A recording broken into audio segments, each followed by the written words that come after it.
اعوذ باللہ من الشیطان الرجیم، بسم اللہ الرحمن الرحیم۔ السلام علیکم۔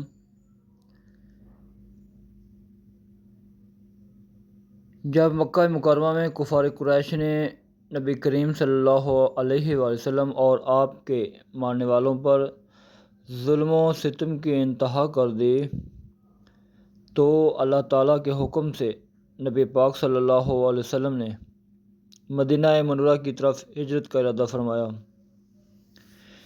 یہ ہجرت اسلام کی تاریخ کا ایک انقلابی موڑ ثابت ہوئی۔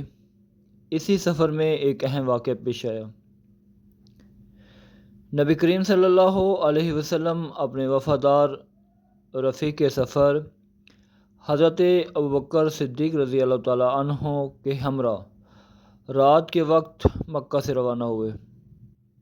کفار نے آپ صلی اللہ علیہ وسلم کے گھر کا محاصرہ کر رکھا تھا تاکہ آپ صلی اللہ علیہ وسلم کو شہید کر سکیں، مگر اللہ تعالیٰ نے اپنے محبوب صلی اللہ علیہ وسلم کی حفاظت فرمائی۔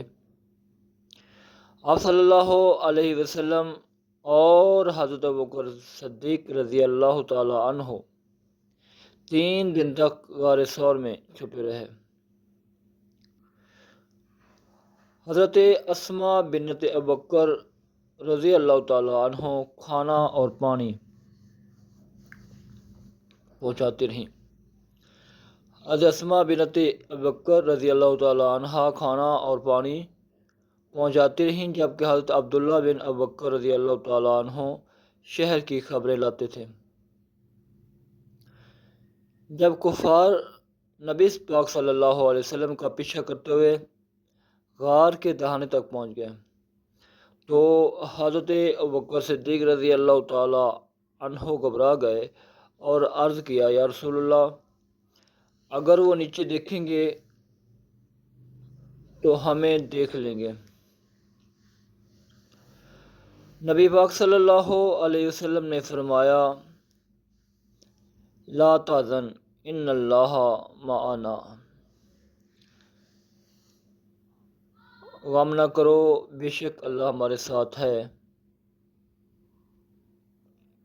اللہ تعالیٰ نے اپنے محبوب کی حفاظت کے لیے مکڑی کا جالا اور کبوتروں کا گھونسلہ غار کے دہانے پر بنا دیا۔ کفار یہ منظر دیکھ کر واپس لوٹ گئے۔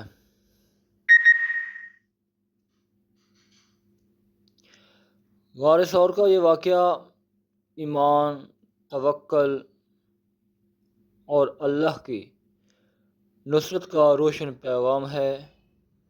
یہ ہمیں سکھاتا ہے کہ جب بندہ اللہ پر بھروسہ کرتا ہے تو پوری دنیا اس کا کچھ نہیں بگاڑ سکتے۔